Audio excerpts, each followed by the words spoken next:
Hello po mga kapatid sa pagkakataong ito dahil araw ngayon ng Biyernes ay may gaganaping muling pagpapasalamat ng buong kapatiran ng Panginoong Diyos. Yan. Kaya mga kapatid, handa na po tayo. Mamaya-maya magpapasalamat na tayo at magsama-sama tayong mga kapatid dahil sa tinanggap natin sa Panginoong Diyos sa pagkakataong na tayo ay may buhay at kalakasan pa hanggang sa mga oras na ito.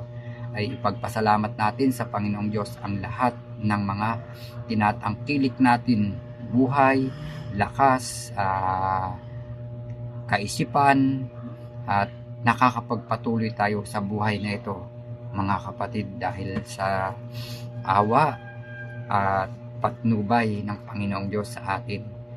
Pero sa kabila nito, marami pa rin pong gumagawa ng kasamaan sa paligid natin.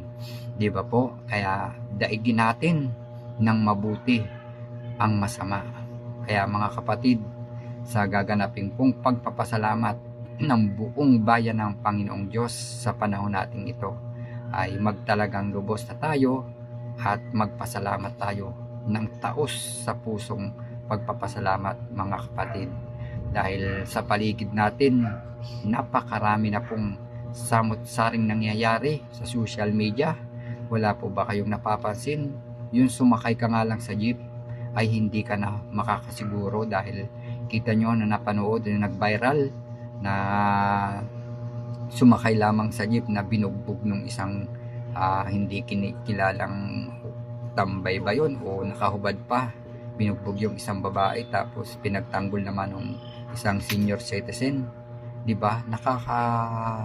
Nakakapangilabot na ang mga nangyayari kaya hindi na natin alam. Kaya tayong mga kapatid dito, daigin natin yung masama, daigin natin ng mabuti.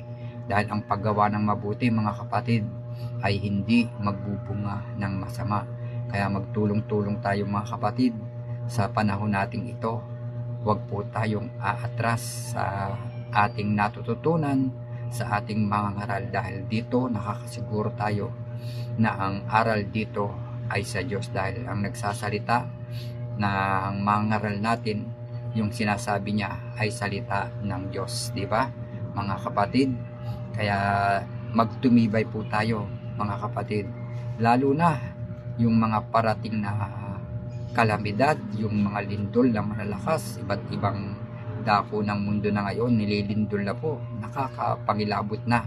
Kaya dapat talagang tayo ay magpakatibay sa paggawa ng mabuti mga kapatid sa panahon natin ito dahil ito na ang panahon na talagang napakasama, pasama na ng pasama. Kaya mga kapatid, huwag po tayong aatras dahil dito sa ating pinagsasama-samahang paggawa ng mabuti, dito tayo magiging dapat dun sa buhay na walang hanggan na ipinangako ng Panginoong Diyos. Okay mga kapatid, Happy SBBB Day 1 mga kapatid. Bukas sama-sama ulit tayo.